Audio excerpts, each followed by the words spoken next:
you reach a point where it's enough is enough. Yeah. Hey, Hi. Charles. How's everybody doing? Good. Okay. I'm trying to get the In the mud. studio. You had a good meal? You came down and No. had the Salisbury steak today? I was gonna come down there and I didn't make it. I got involved and then all of a sudden it was too late to go down there and then come back for class. I see. Yeah. You went out over the Salisbury steak. Yeah. Well, I passed on the Salisbury steak. I went, I looked, and I said, well, yeah, I'll wait till I get home Yeah. and just eat there. Yeah. Sometimes their meals are okay, but for the most part, they're all right. Yeah. I mean, it looked good. I just, I wasn't really hungry for Salisbury steak. So anyway, so here we are, folks. Ta-da. Do we have class tomorrow? Yes. Oh, okay. Why do you not want to have class tomorrow? Or No, I'm coming. you're coming? Okay. Yeah, as long as I wake up, I'm gonna come. Yeah. Okay. Yeah. That's Yeah, we're drawing in the morning. Okay, that's good. And then after that, now the following week, we won't, like next week, Monday through Friday, we won't have any classes. Okay. And they will resume on I think it's the 11th. Okay. That's kind of the game plan. Because supposedly we have a down week. A down Yeah. week? A down week from what? I don't know, but okay.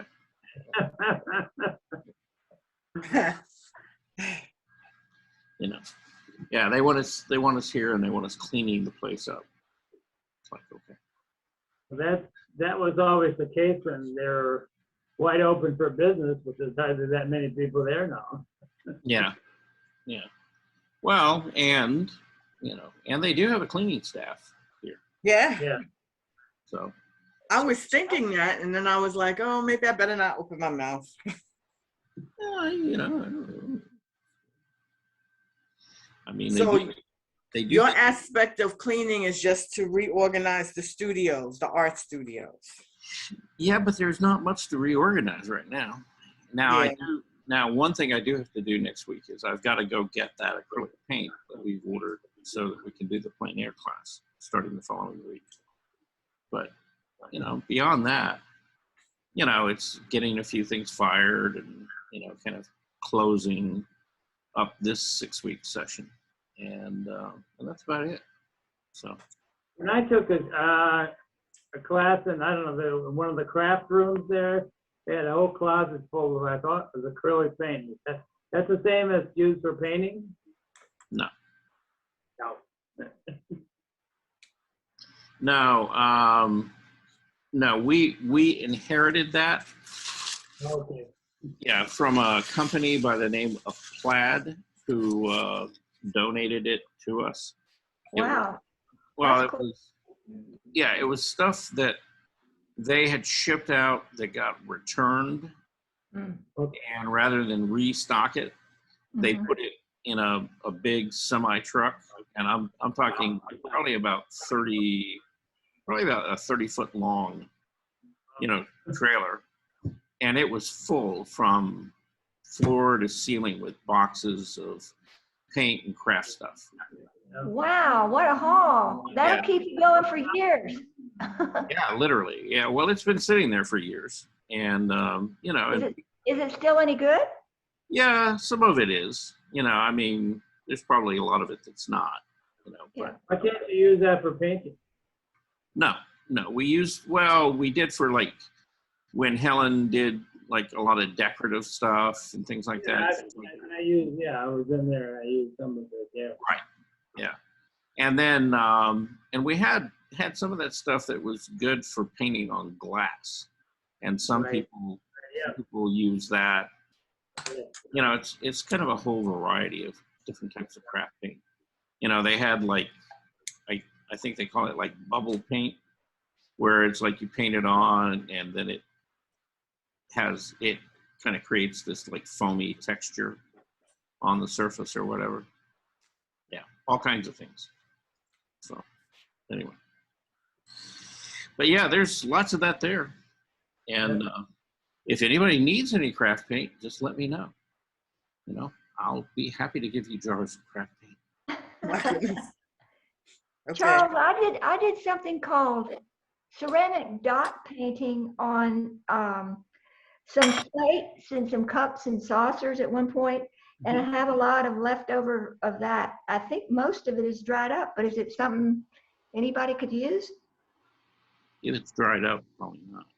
Yeah, it's about 10 years old. Yeah. You know, now glazes. You know, when they become sort of solid and totally dry out, you can reconstitute them. But it's not an easy process, and oftentimes the quality of the glaze is not as good as if you had used it when it was new and fresh. Yeah. Yeah. So, you know. So I'm proud of myself. I'm cleaning out a closet or two. Oh, okay. Yeah.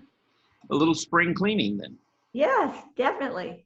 Yeah, never hurt anybody. You're having fun. You can come over and clean out one of my closets. No thanks. No thanks. That's not an offer to do anybody else's. I got too much of my own to try to clear out. Yeah. All Good luck to you. Yeah. right, so let's see. We got John, Rebecca, Veronica, and Ilan. Where's everybody else? I don't know. Well, let's jump into this, you know. Maybe we'll all go have a margarita early or something like that. Yeah, that sounds good. Yeah. So today we're talking about people's final projects. That's probably scared everyone off. Yeah. Probably. Well, but you know, I mean, some people send stuff in. Oh, that's cool. Yeah. Well, yeah. This is my drawing from last Friday. The skulls and Maddie's face. Fran isn't here. Elaine's not here, but John is. And John, okay. Oh, wow. Yeah.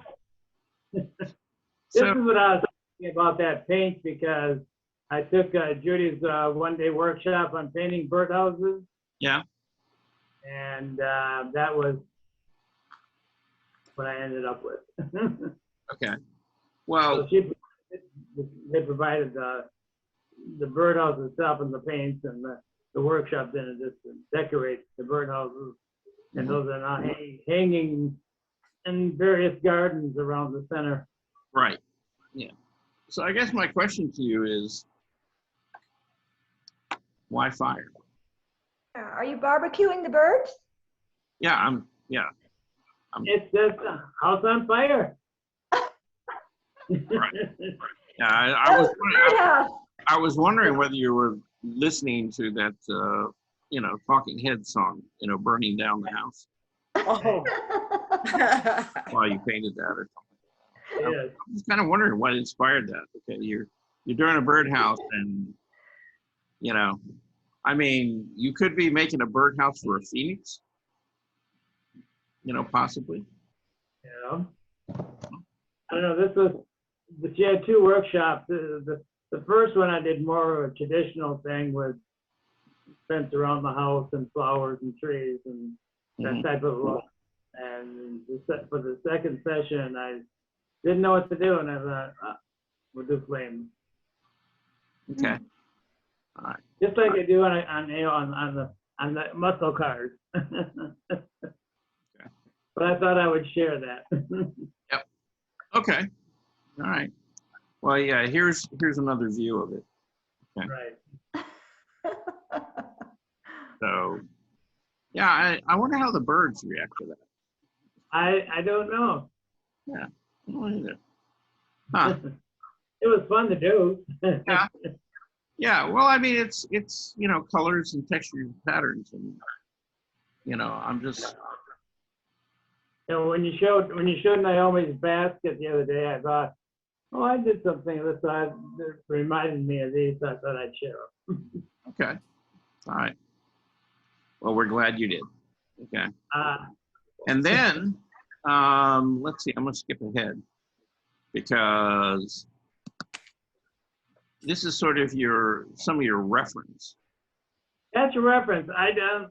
You always talk about doing, thumbnails, which I just don't get into. So, but my process is when I get a picture of a reference, I reposition it to get different angles and increase the size and focus on things. So I'll spend 3 or 4 days or more before I actually start painting.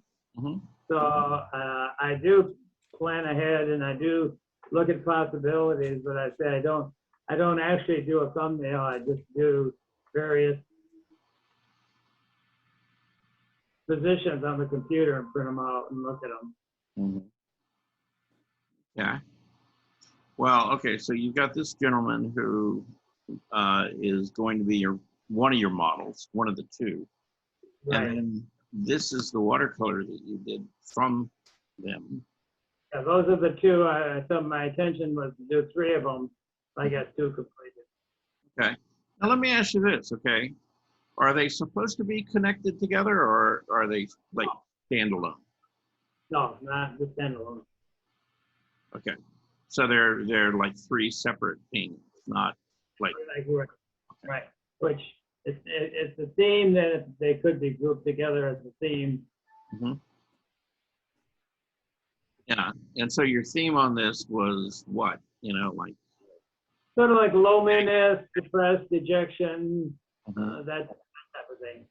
Okay. Alienation. Pardon? Alienation. Alienation, all the above. Yeah. Okay. Well, they evoke an emotion of sadness for the figures in the paintings. Mm-hmm. They do. Yeah, I That mean, was yeah, the idea. yeah. Well, I think you hit the idea on the head. As far as do the paintings say, or talk about what you wanted to talk about, and certainly you get this feeling. Neither of these people are happy. So Right. and it does. It's kind of like hard times. Kind of down on their luck. Maybe feeling lonely or alienated. And okay, for that part, that works. That was my idea for my project. So. Okay. Yeah. Yeah. About the only thing I would have liked to have seen different, other than what you turned in, was I would have liked to have seen you do some like thumbnail sketches of like the 3 different characters or whatever, and send those in. Again, so we could kind of see what you were thinking about in a visual sense. Okay. But okay, you got a couple of nice watercolors there. Now, how big are these? The top one is 12 by 16, and the bottom one is 11 by 14. Oh, okay. All right. All right. Well, maybe maybe you'll get around to finishing. What if you would have done the 3rd one? What would be different about it from these 2? The 3rd one is another. I've actually 2. One is a young girl in sort of a seated position with her head down in her hands and her hair falling forward, so you don't really see her face. One of the 3rd ones I was considering. Yeah.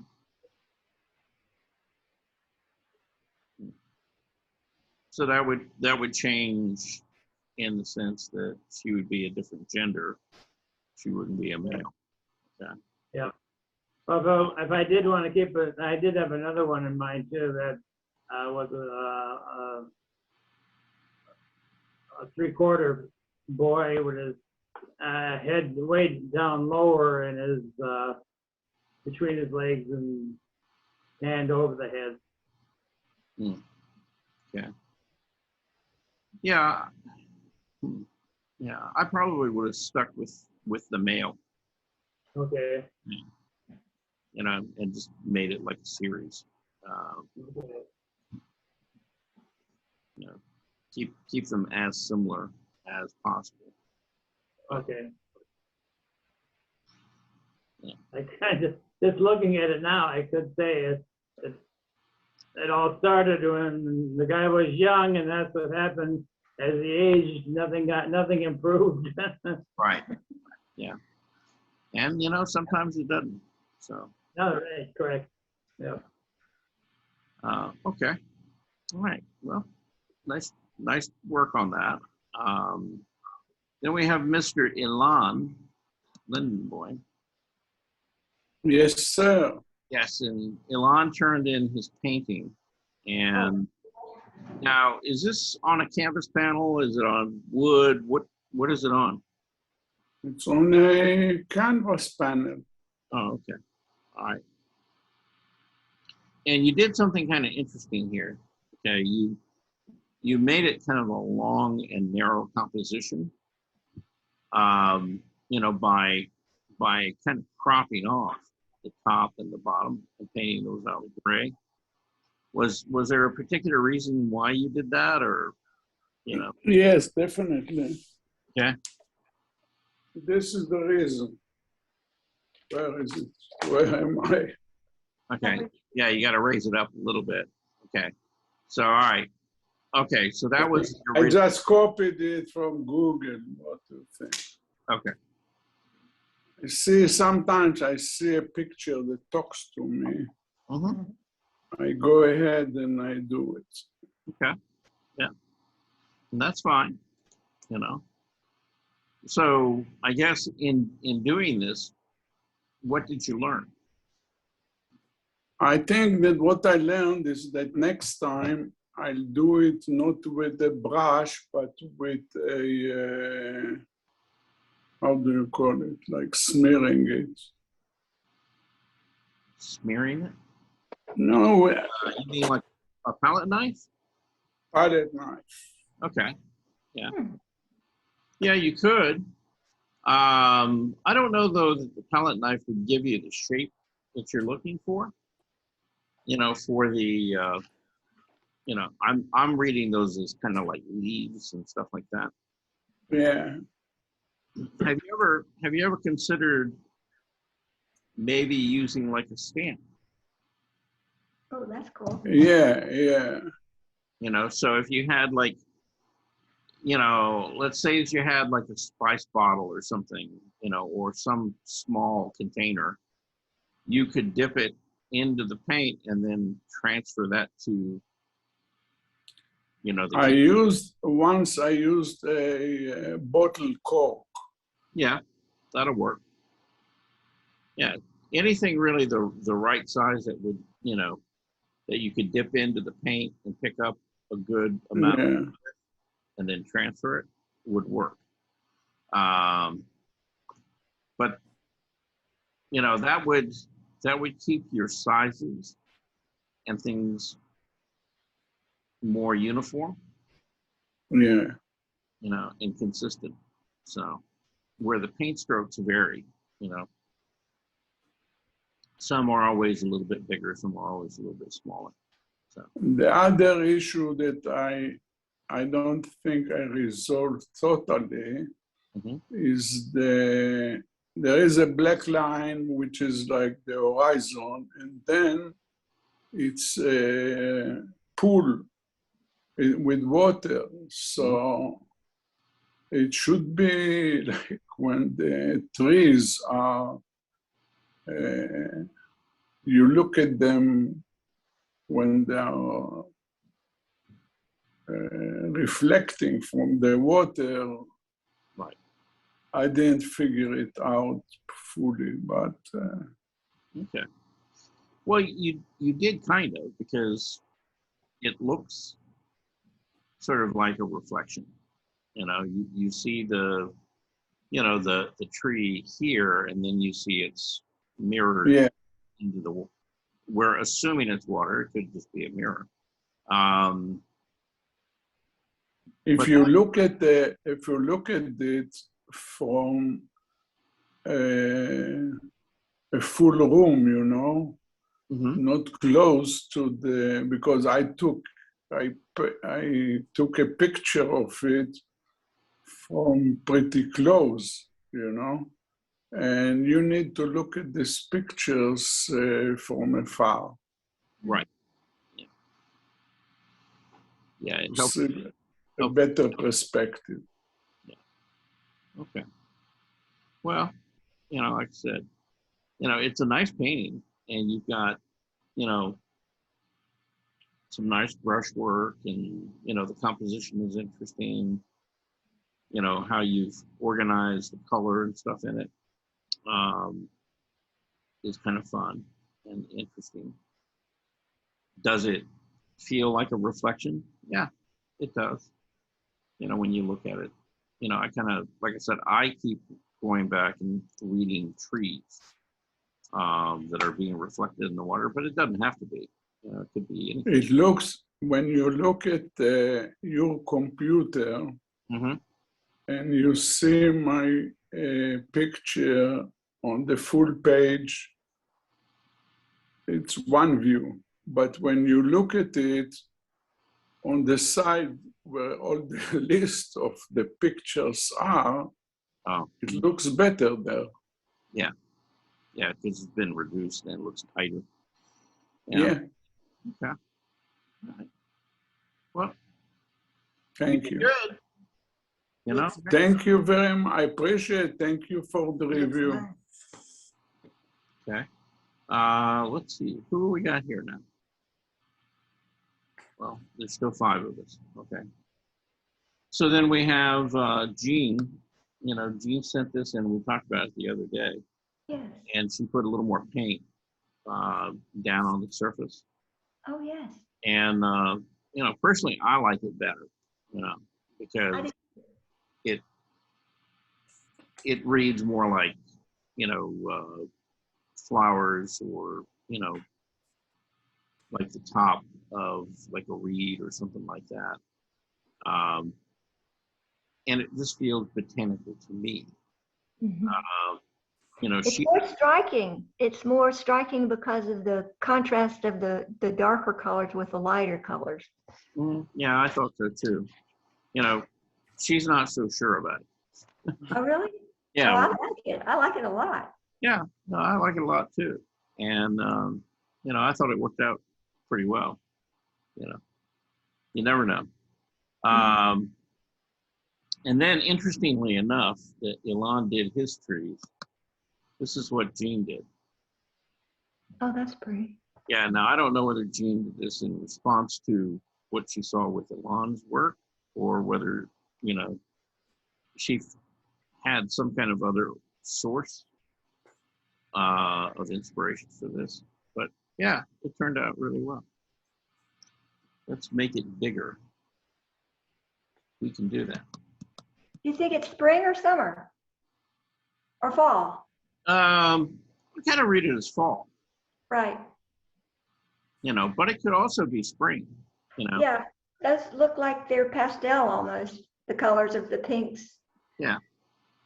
So, who really knows? But, I definitely read trees and, water, landscape, and it turned out pretty well. This was her thumbnail. Oh, wow. Well, it's just a rough little sketch, and she put some color down on it, so she had an idea of the direction she was moving in. And then this was kind of the process. She started off with a piece of plywood, Oh, that's interesting. coated it with a couple of layers of gesso, and then she started, putting the paint down. And Well, even the gesso, it reads abstract Mhm. Yeah, to me. yeah, it's she's got a lot of different directions and stuff going on there. She's putting it on very kind of random, Yeah. which is fine. It adds to the life of the surface of the painting. So I think this is what. Oh, that's cool. Oh yeah. So this is whoop, want to go the other way. So she had blocked in, her land masses and sky, and from there, she just kept adding things a little at a time. Charles, it's kind of hard to see from the Zoom, but is it the texture of the wood that's showing through on the right-hand side of the painting there? Yeah, well, it's the light. She's got a Yeah, a a tape bright- lamp a or bright- something, and yeah, it's picking up the texture of the wood and the paint. Okay. So yeah, you're getting a little bit of glare. Yeah, not too bad, but still a little bit. Got to keep blowing these up though. So, whoop. Sorry, hit the wrong thing. All right. Come on. There we go. Yeah. So, you can begin to see it develop, and then this is the final layer. That's really cool. I like that a Yeah. lot. She did a good job of showing you all the steps. That was very well done. Yeah, she did. Yeah. She walked you through the whole thing. All right. So next, we're gonna talk to you, Rebecca. Okay. We're gonna Uh-oh. we're gonna start with your drawings. Okay. That's not mine. Oh, I'm sorry. No, that's Suzanne. She's not here. No, this is though, right? Oh, yes. That's before and after. You sent us the wonderful photographs. Yeah. They're so happy, aren't they? And one of them, yes, one of them is extremely happy. Very kind. Smile. Charles, I never knew that teeth on a skull were so difficult to draw until I tried to do it. Oh yeah. Yeah. Yeah, teeth are tough even to paint Yeah. and make them look right. Right. You know. Yeah. And position them in the exact same place, and then the shape of them, each one is slightly different. Mhm. They're a challenge. They can be, yes. Yeah. And people constantly get them wrong. Well, I can see how easily it is to draw them incorrectly. Mm-hmm. Well, yeah, draw them incorrectly, but the big problem usually in drawing or painting teeth is the value, because most people think of teeth as being white, They're not. and they're not. No. And when they're inside your mouth, they're really not white, because of the shadows that your lips cast and stuff. So you should never see a set of teeth that are like bright white on a face. Just Unless it's the Joker. Oh. no, even if you're the Joker. Really? Yeah. Well, he exaggerates his smile so, and then he's got the thing around his lips that Right. make it even more exaggerated. I was gonna say, wouldn't it also be reflective, like not for men so much, but women and the color lipstick they wear? Yes, draws attention to your mouth, exactly.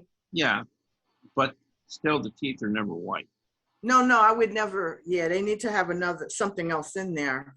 Yeah, they're always just a little bit gray. Okay. And that's even with a lot of bright light shining on them. Now, I'm glad you said that, because see, I would have gone for the yellow. Well, and some people's teeth do have a little more of a yellow or pink or Mhm. sometimes purple tinge to it.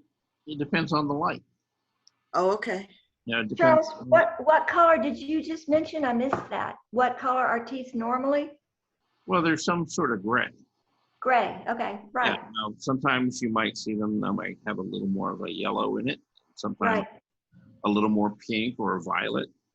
And it depends on the light and So, how much light is actually hitting the teeth, you know, themselves. can I tell you a story of something that happened to me about my teeth?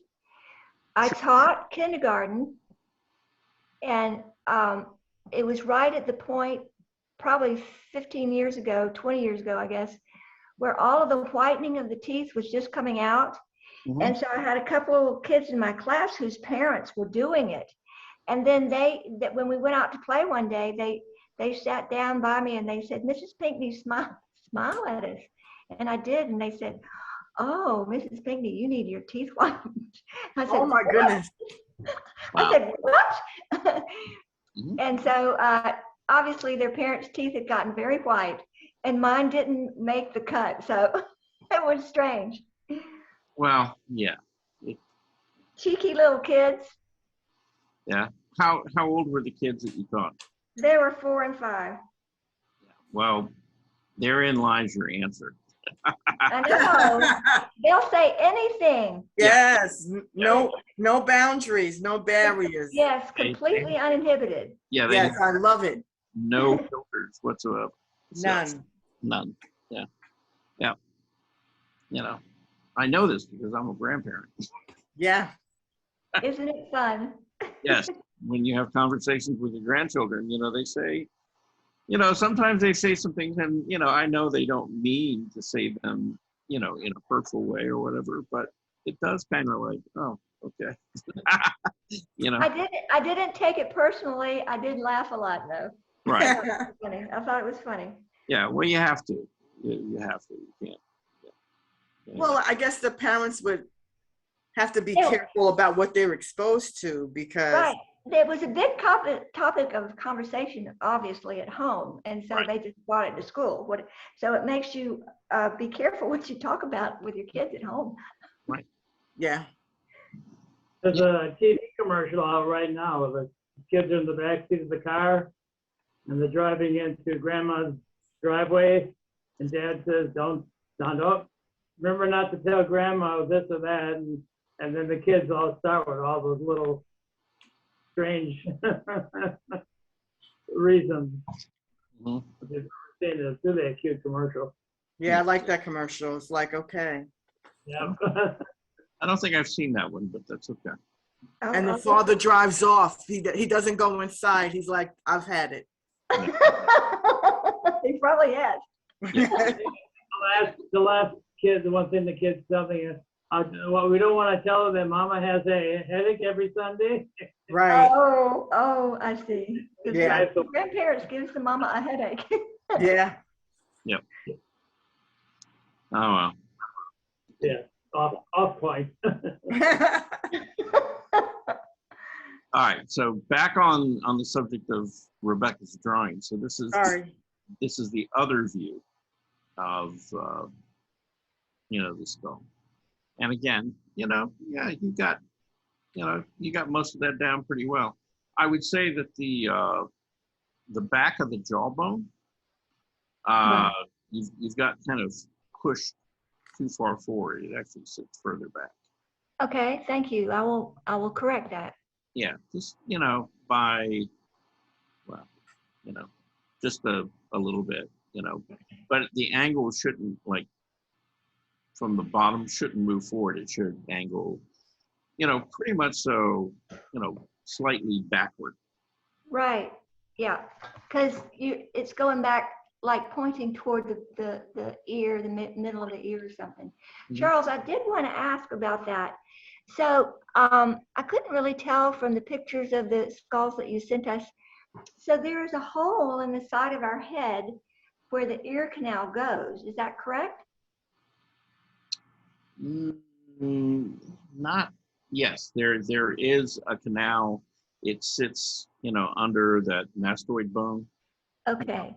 So Like, on my picture, point out where the hole for the ear canal would be. well, here's the mastoid, and if your jawbone were further back, it would Right. fit like right in here. Yes. Okay. I was just curious because it's not obvious from the pictures of the No, skull that we saw no, where because it's, yeah, again, you know, it's up under that mastoid bone. oh, okay. You All know, right. it sits slightly up under it. You know, but there is actually a canal. You know, just like there's a canal for the nasal Right. passages and stuff, there is for the you know, for the nerve and stuff for the ear. I never knew that there were those bones that are sit back behind the surface of your nose. I thought that was very interesting. Well, actually, you have, you know, the skull isn't empty. There's actually, yeah, there's actually structures inside. You know, inside, like, you know, this whole big bone right in here. You actually have a series of bones that cover. It's what they call the palate for the top of your mouth. Mm-hmm. And have a big arched, you know, bone right in there. Right. And that sort of forms the basis for a lot of your sinuses. And Right. But- They're like behind that big bone. Uh-huh. Yeah, but the sinuses are actually passages that actually, and openings that are actually within the bone itself. Interesting. You know, so there's like The human body is very interesting. oh, it is, yeah, yeah. There's all kind of wild and strange things about it, but you know, but when most people think about the skull, you know, all they think about is sort of the exterior of it.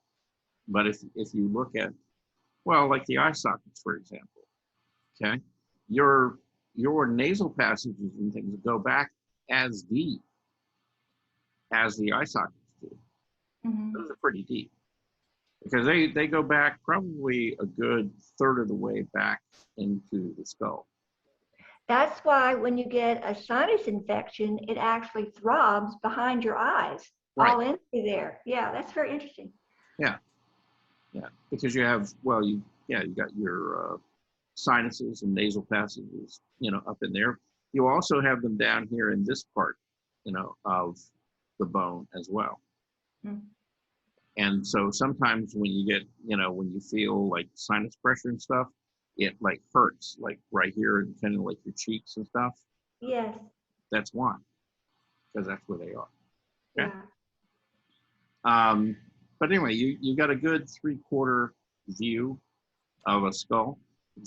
Again, really the only thing to go back and really look at is that jaw, and it's like the back of the jaw.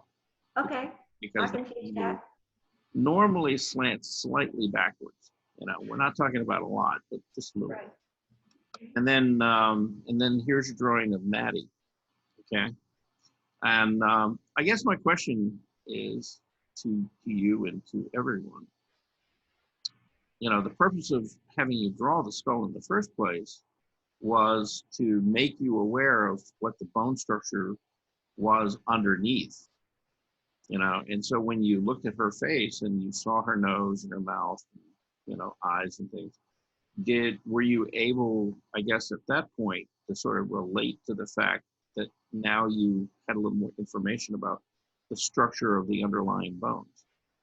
Definitely. And I think that it's been an excellent exercise to know what's underneath. And so I've been going like this and feeling where my eye sockets are, Right. all that thing. It's very, very helpful. I was interested too, and you said that the mouth, I wasn't expecting us to do the teeth. I thought that we were going to be drawing a hole there where the teeth were, but it makes so much more sense about how the lips curve over your teeth and all that area to having had drawn the teeth that are underneath. Yeah, because the teeth don't go straight across your face. They go Right. around, right? Yeah. And you know, create that curve, right? And that's why like below your nose down to your chin, that part of your face actually kind of comes out, protrudes. See? Right. Because it's that rounded shape. And remember, I keep saying, you know, and I call it the orbit of the mouth, right? And what is an orbit? It's a rounded shape, curve. Right. Okay. And that's the thing you have to realize is, you know, it's not flat. And if you draw it flat, you know, then it doesn't look right. You really have to look for how it moves around that surface of the face, right? And so, you know, that line that divides, even if your lips are closed, right, together, and even if you close them and push them tightly, that line is never a straight line. You know, it's always going to have some curve to it. You know, and you know, when you look at people who first begin, you know, to draw people's faces and do portraits and stuff like that, a lot of amateurs will make the mistake of that line, you know, that mouth is always a straight line. And can't be, you know, just can't be. It's got to have some form to it. And you got to look for that. You got to kind of capture that, you know, in your drawing or in your painting, the person that you're drawing,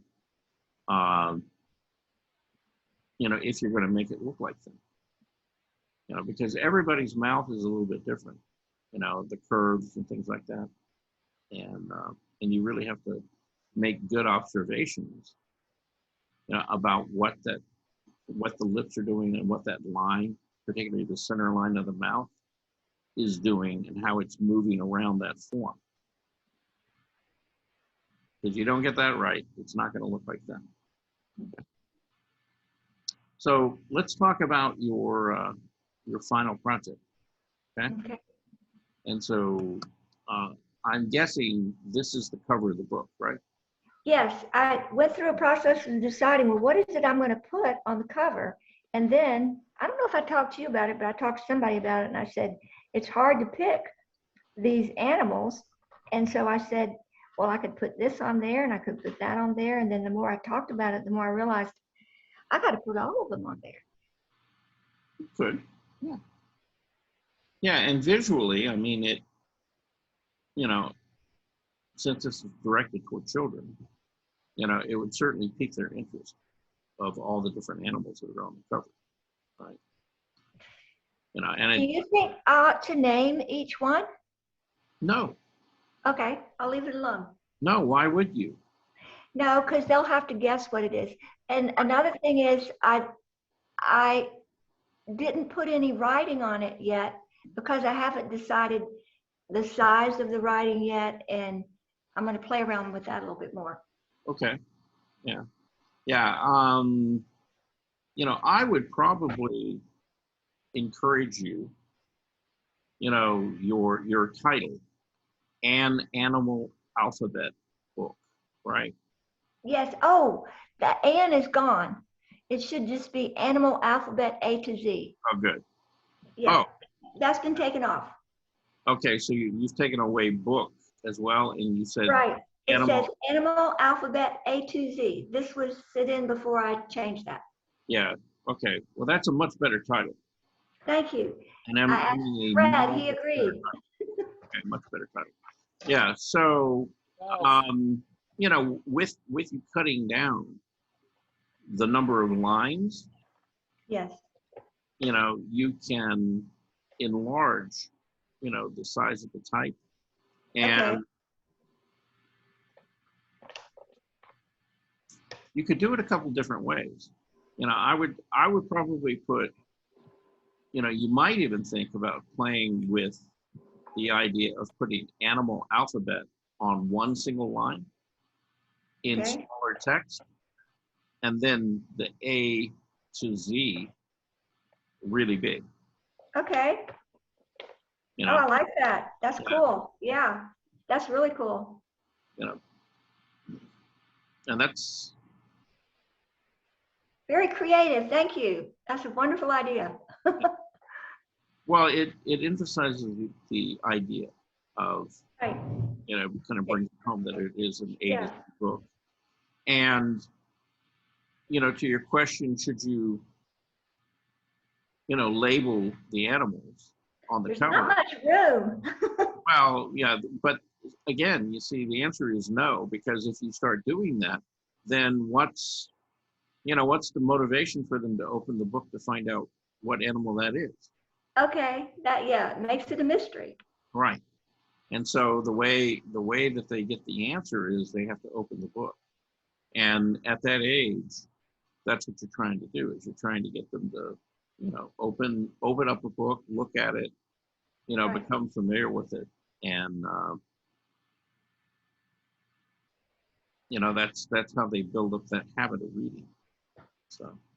Well, I talked to a young man that has done self-publishing of about 5 books, and he's a friend of my son and daughter-in-law, and he was extremely helpful. Mhm. And they weren't children's books; they were professional books. He's a professor someplace up there where they live. Anyway, he could not have been more helpful and very encouraging. And I think I am going to self-publish because I've been in contact with some of the other things and they're extremely expensive. So I'm going to go, especially when you start talking about color and different pictures of different animals that are all different colors. It's Right. very expensive, very quickly. Yeah, actually, and this is kind of a different conversation, but still related. I guess if I were going to try to self-publish a book, okay, the kind, and it could be on any kind of theme, but probably what I would do is, rather than doing 4-color artwork, I would probably do like a print, like a woodblock print, Okay. or even do artwork. You could do it, and get that look by doing what we call a resist technique. Okay. And just keep it really simple. And the reason that I would do that is that, since you don't want to have to send it out to a printer and spend a lot of money Mm-hmm. with separations and plates and things like that, Mm-hmm. you can make a small number, maybe less than 50, Yes. or 100, Right. and do them as woodblock prints, and it becomes a lot more valuable and a lot more collectible that way. Okay. Then you have a whole book of an artist's original prints, Okay. block prints. So, and you could do woodblock, you could do linoleum block. Linoleum block has actually gotten so much easier now, because you can get the blocks and then the tools to carve them. But if you're not real comfortable using those tools, you could take just the rubber mats. Mm-hmm. They just sell that part now, Mm-hmm. and you can cut them like a stencil, Okay. with an X-Acto knife, and and if you want, you could cut them and stick them in place, onto a wood block, and then use it to print, or just use the stencil itself, to transfer the ink. So there's lots of different ways of doing it, but that would be an economical way of doing it. But that would also make it a lot more valuable and collectible, because again, it's you have an original piece of artwork there. Right. So Yeah. each book is a separate copy of an original. Is that what you're saying? Yeah. Okay. Yeah. Well, it would be a series. It would be it's what we call a folio Okay. of prints. Okay. I get it. Yeah. And in this case, you would have one, from A to Z, right? Yeah. That's really, really interesting. Thank you. I'll have to investigate all of that. Yeah. it couldn't be any more difficult than what I've had to do to shrink them, because I thought it was a lark to make a big picture of them and then to go back through and make them into what you call thumbnails was not as easy as I thought. It took a lot of redoing and redoing and redoing to do that. Yeah. Well, and see, you're doing all this stuff by hand. Right. And Computer. No, and so if you look hard, for example, at the llama, I mean the vicuña and the unicorn, they got pretty short legs. yeah, That looks like a Shetland unicorn, and the vicuña shrank. But it's the best I could do considering the space I had. right. Yeah. Well, yeah, you have to adjust according, like, Yeah. to the space you have. So, that's fine. I mean, it doesn't. I have another question, Charles. Do you see the zebra at the very top and how she's got a colorful black background? Should I leave? I tried to put a little tiny light background on each animal, but should any of them be as dark as that is? And the bear's is dark because he's in a cave. Right. Well, since you brought it up, I okay. did. Well, you did. Okay, but look at.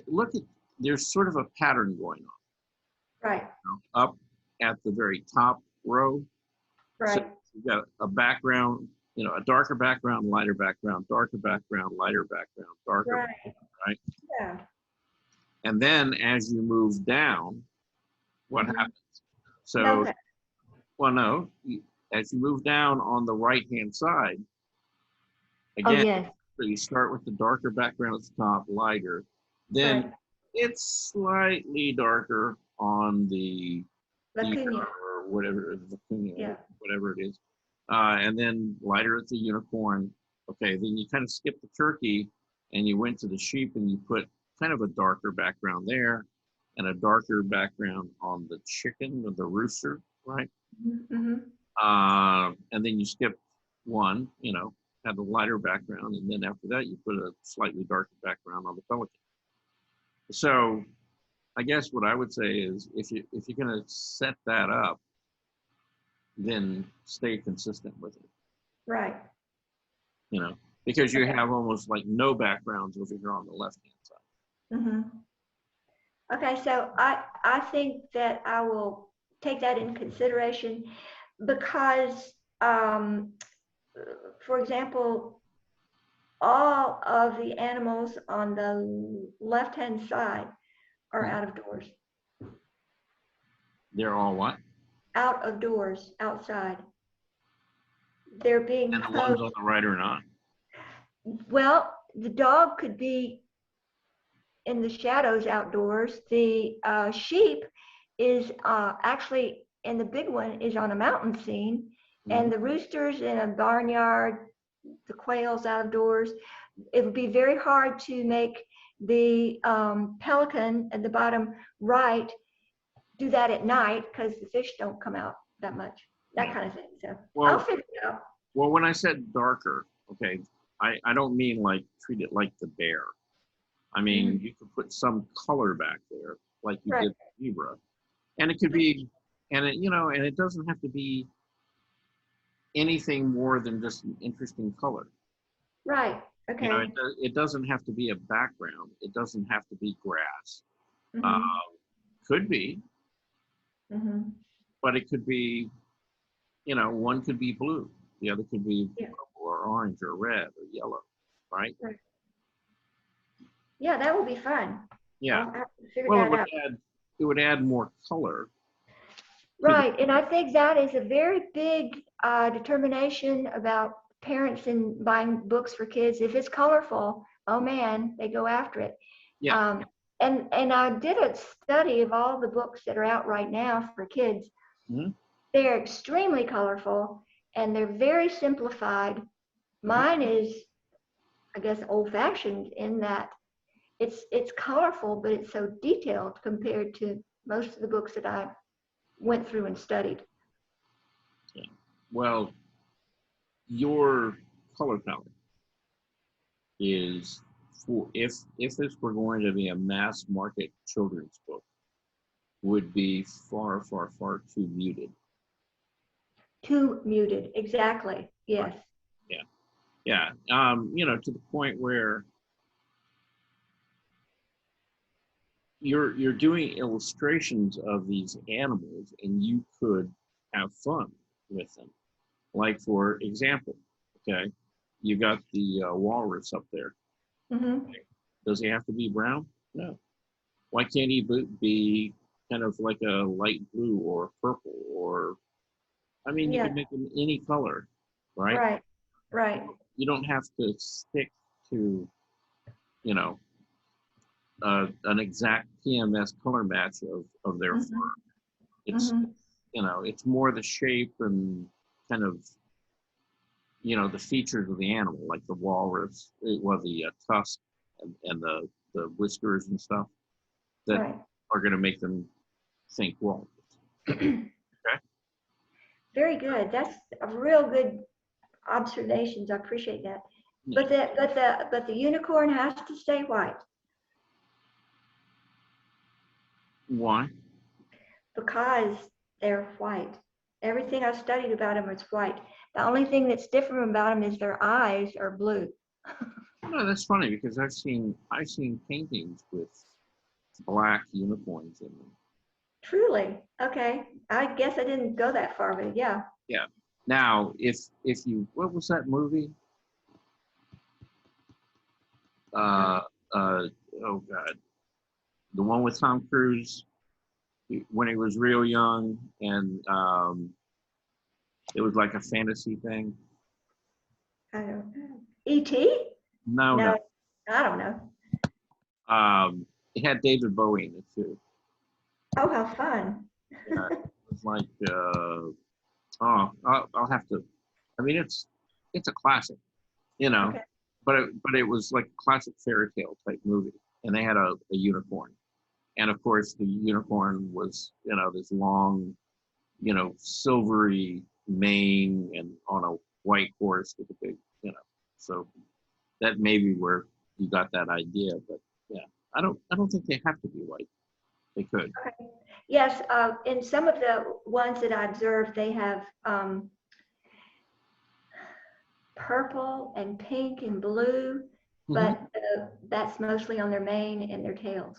Yeah, yeah, yeah. I think, you know, I mean, it's your unicorn. You can make him whatever you want.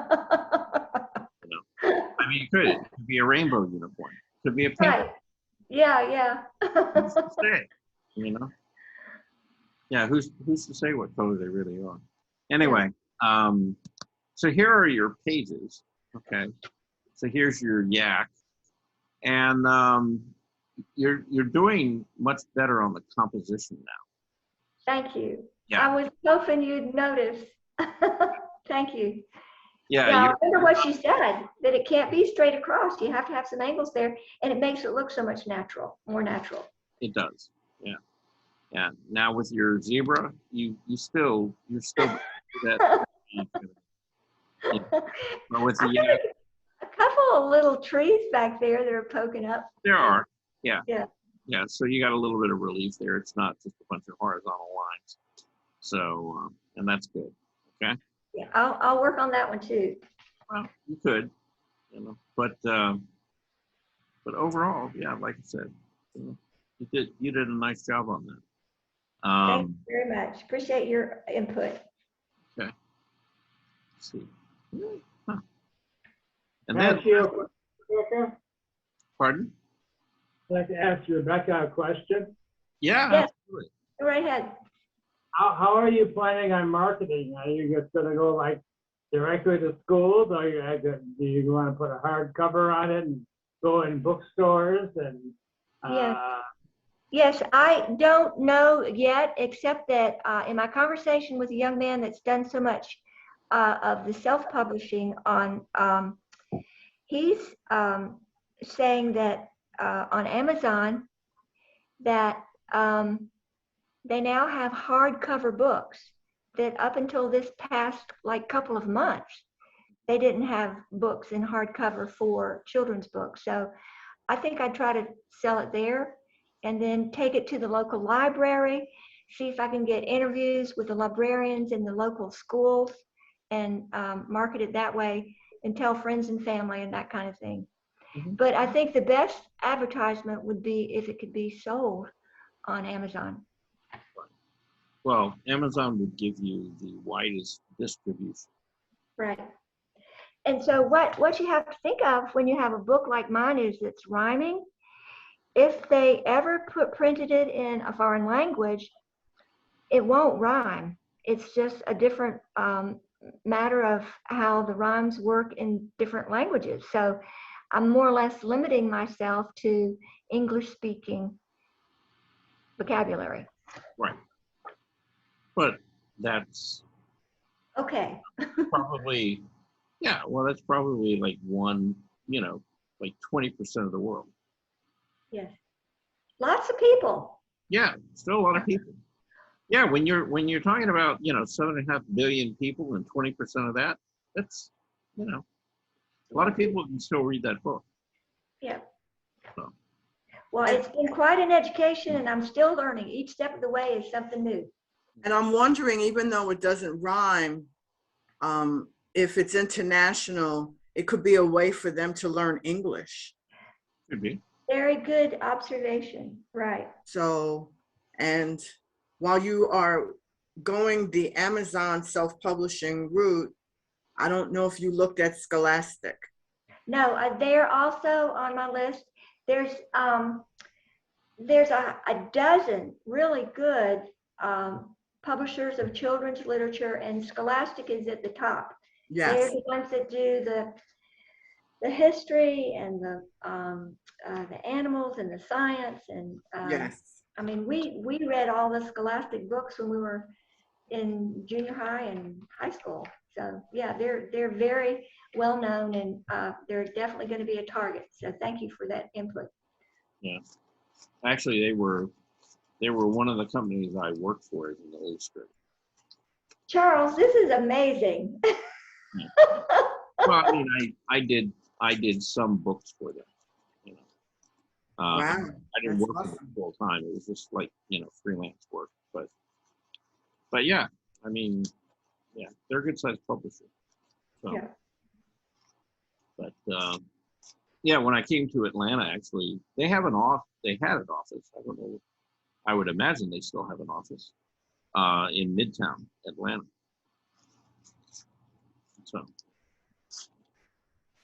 So, but part of the fun of writing a children's book is that if you can get into the schools and into the library, you go in as a guest author and you get to read your book to the kiddos. And that is great fun because we would invite authors to the schools where I taught. And it was always a real treat to hear an author read their own book and put emphasis on words that you might not normally have done because this is what the author wants emphasized. It's really a good process to get information about a book. It is, yeah. And who knows? After going to the schools, Barnes and Noble had a reading program, and they would get authors to come in and read their books for kids on a fairly regular basis. So That's another avenue I'll have to investigate. Thank you very much. that's right. Okay. All right. So last, but certainly not least, we have Miss Veronica. Oh, how pretty. All right. So Veronica, talk to us. Tell us about your seascape here. Well, it's Wildwood, New Jersey. And that's the beach. It's just from a childhood memory of the beach. Okay. Now, you were from New Jersey, right? Yes. Okay.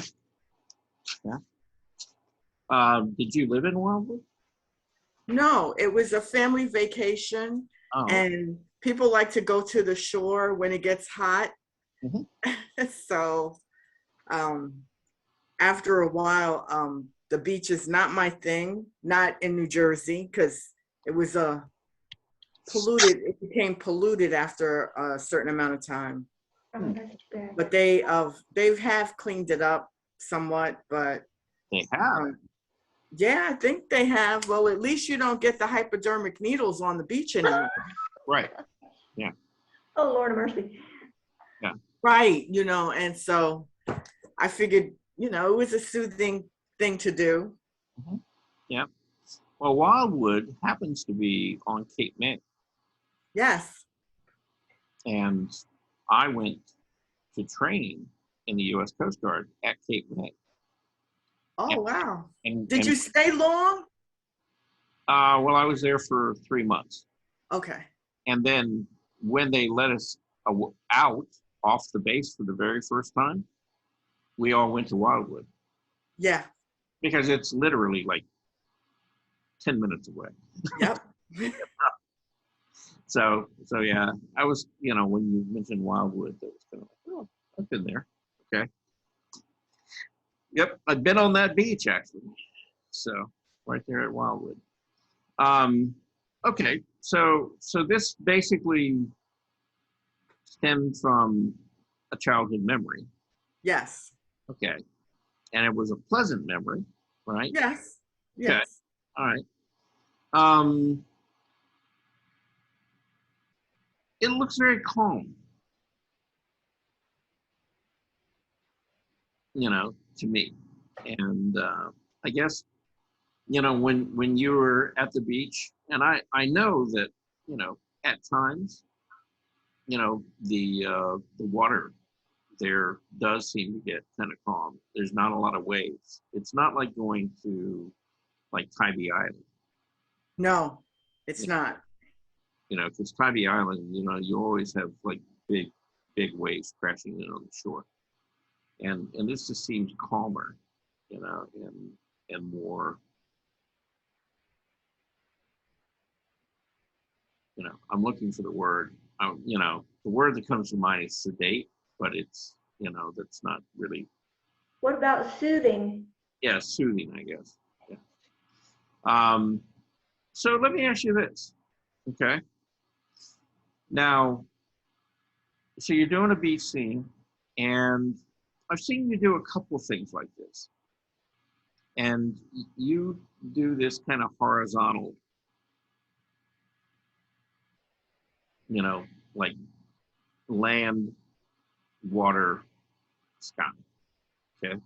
Okay. And you have some irregularity in where the water and the land meet, which is good, okay? And then your horizon line is really pretty straight. And then the sky is pretty uniform, other than you've got some, kind of brighter yellow clouds over to the left, which pull your eye that way. So I guess my question is this. You like this long horizontal format because I've seen you use it, quite a few times actually, in a lot of your paintings. Is there a reason for that? I never really thought about it. I just, it's wide. Yeah, it is. I'm gonna, I guess what you're saying to me is you'd like to see me do composition differently. No, what I'm asking you is, are you conscious or aware of a reason that you keep doing compositions like this? No. There's something, it's kind of like you're trying to get to something, or you're trying to convey something. Because like I said, I've seen, quite a few of your paintings, and you go to this elongated horizontal format like this.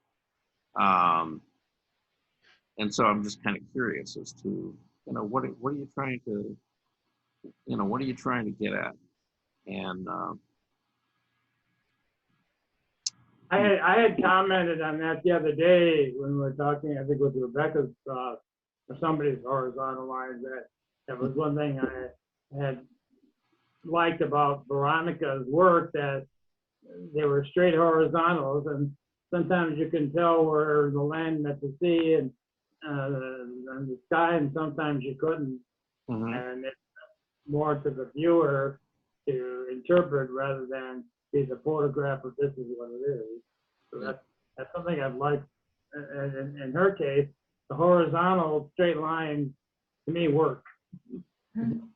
They do. Well, I have a question about the, is it watercolor or acrylic, and the size of the painting, and how in the world did you find such an interesting shaped canvas? Okay, it's oil on Okay. canvas. Okay. It's about 12 by 40. Okay. So it's pretty long, or 12 by 36. Okay.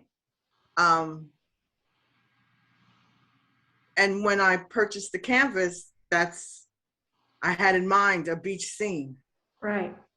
That's perfect. okay. And thank you, John. Yeah. So here's the thing. All right. It seems like, when you paint paintings, the feeling that you're trying to convey is that soothing, calming, it's sort of like a meditation. Does that make sense to you? It does. Okay. Because it's like you're trying, you're trying to convey the idea of a horizon line, a view of the ocean or a view of the landscape. And you don't want to put things that create activity in it. It's like you're almost like reducing the landscape down to the very simplest elements, and not putting anything in there to distract the viewer from that. So,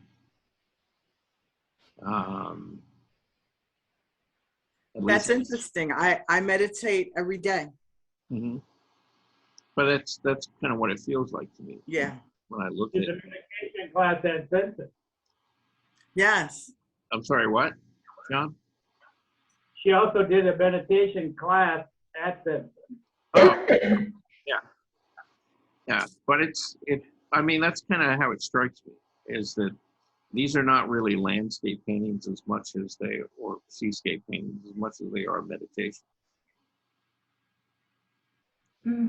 You're giving yourself, it's kind of like you're giving yourself or giving that horizon line to focus on, in your mind, just to calm you and to keep you sort of in that place.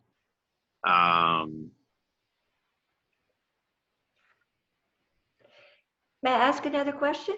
Sure. Yeah. So is the lighter color on the top right portion of the clouds, does that signify sunlight or what? Yeah. I like that. Okay. So in answering your question, Veronica, or your assumption about me wanting you to change the composition, not necessarily. It's more of a matter of what are you trying to convey. And if you're trying to convey depth or distance or something like that, okay, yeah, maybe overlapping shapes or something like that could help. But if your intention is to kind of create a painting that's very calm and very soothing, the word that comes to mind is halcyon. Okay, are you familiar with that term, halcyon? With an H, halcyon? Yeah. Calcium, yes, I'm familiar with that. Okay. You know, it's referred to as halcyon days. And if you look up that phrase or that term, what it means is calm, soothing, you know, sedate, sort of long, lingering days. It connects to Greek mythology, actually, and I think I've told you guys that story before. But there was a pharmaceutical company who named their drug after it because what did it do? It made you calm. You know. Oh, wow. Okay. Well, you know, if you go to a psychiatry ward, you know, halcyon is one of the drugs that they use to, you know, sedate people and keep them calm. So, you know, and for me, that's kind of a negative connotation, right? But, you know, but I kind of relate to the Greek mythology part of it and the idea of a calm, quiet place, you know. And if that's, you know, if that's what you're trying to convey in your painting, then you've done that very successfully. So you've achieved what you wanted. Now, I have another word that it brings to mind when I look at that. I sense that it's serene. yeah. So I want to talk about some of the technical aspects of it, okay? And where I think you could make it better, you know, than what you have right now. And a lot of when we're talking about pain, and a lot of times I talk about the horizon line. And in this case, your horizon line is pretty sharp. And there's a lot of contrast between the horizon line and the clouds, right? And if you could just kind of imagine, wonder if that horizon line just faded and sort of disappeared almost into the clouds instead of having that, you know, very defined line.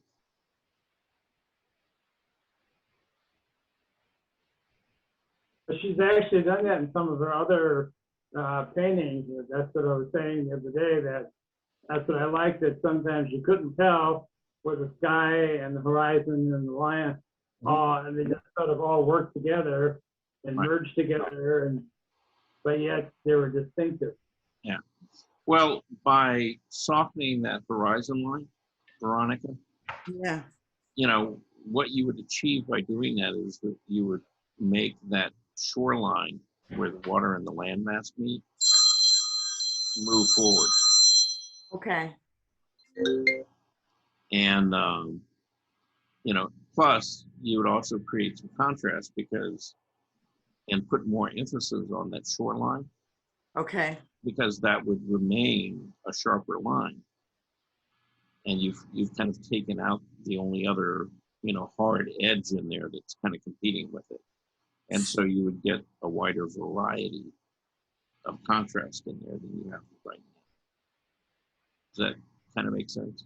It does make sense. And that was the one thing that I was like, I know I need to do something with that space right there, but I was trying to figure out how to do it better. Yeah. So you answered my question. Okay. Yeah. So if it were me and I were going to try to soften that, Yeah.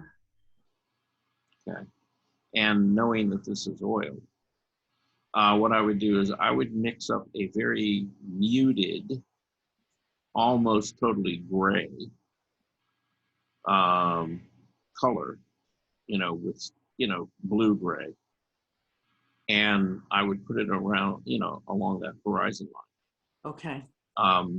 As I put that gray down there, though, I would try to make it just slightly darker in value than the sky. so that there's, you may see an edge in there, but it's gray, it's muted, it's sitting back, right? Right. But it's very, very close in value to the horizon line. So even if the edge is, even if you put it down with a piece of tape and you did a very sharp edge on it, it would still be softer because the color would be perceived and the value would be close.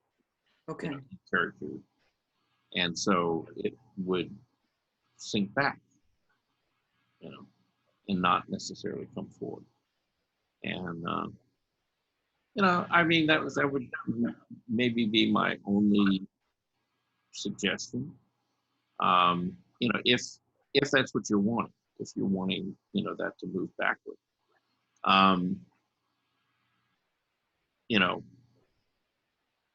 You could leave it the way it is. And what seems to be happening right now for me, when I look at this, it's a very calming, very soothing composition. But it goes back and forth between being a seascape and being a totally abstract, painting to me. Because, I read seascape because of the colors and the fact that, the lower band, tends to be sort of an earthen tone. The blue represents water, and then that, the white and blue at the top represents sky and clouds to me. But at the same time, because of that hard line on the horizon line, it sort of flattens it out. Okay. And it becomes an abstract painting at that point.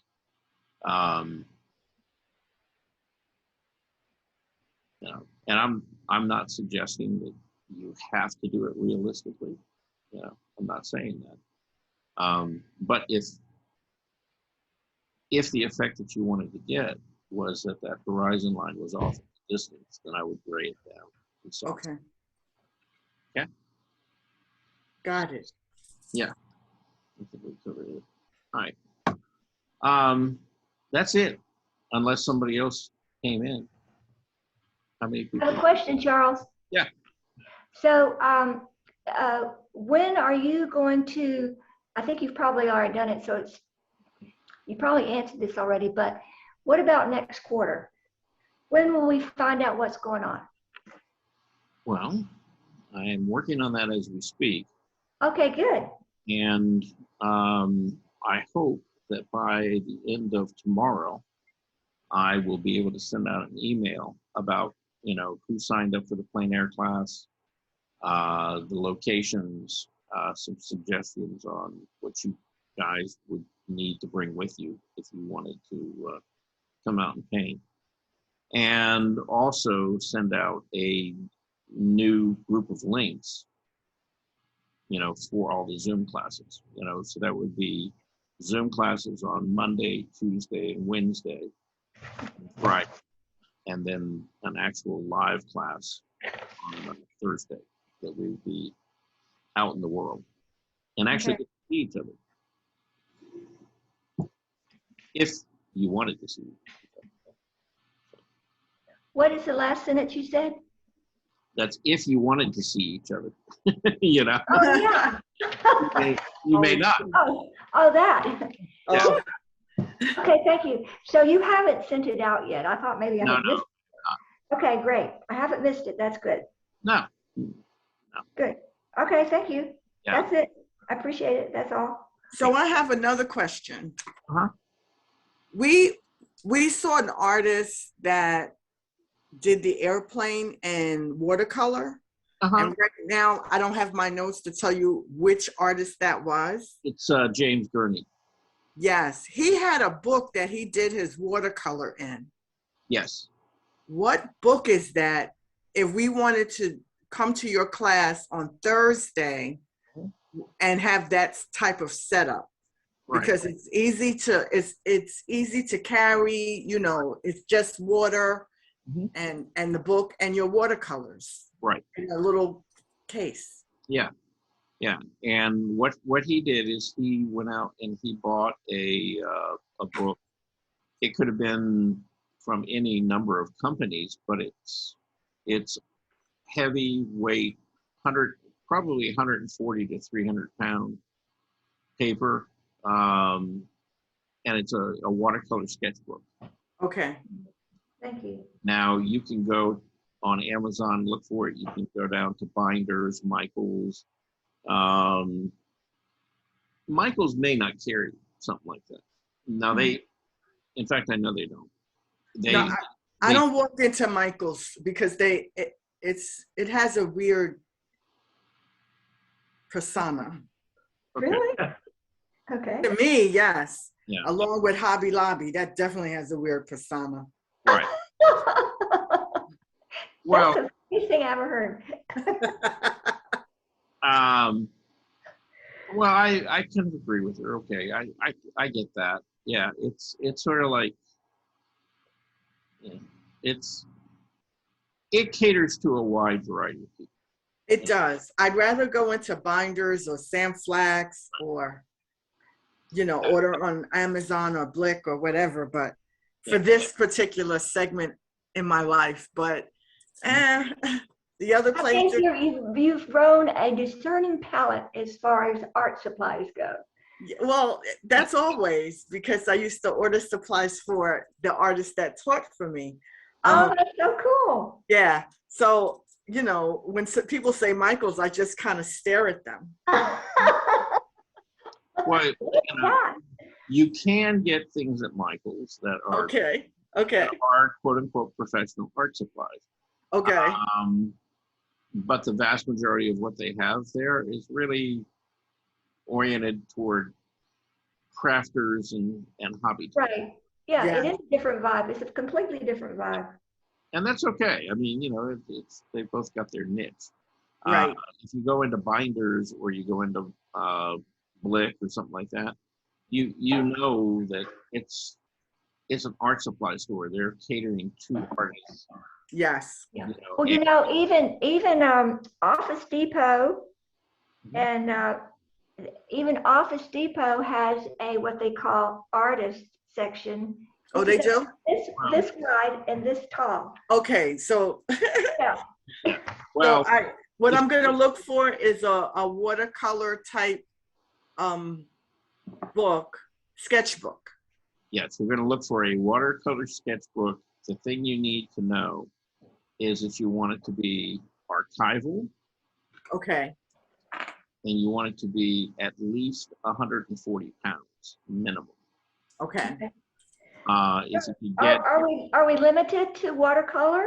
No. no. It's Okay. She's wanting to do.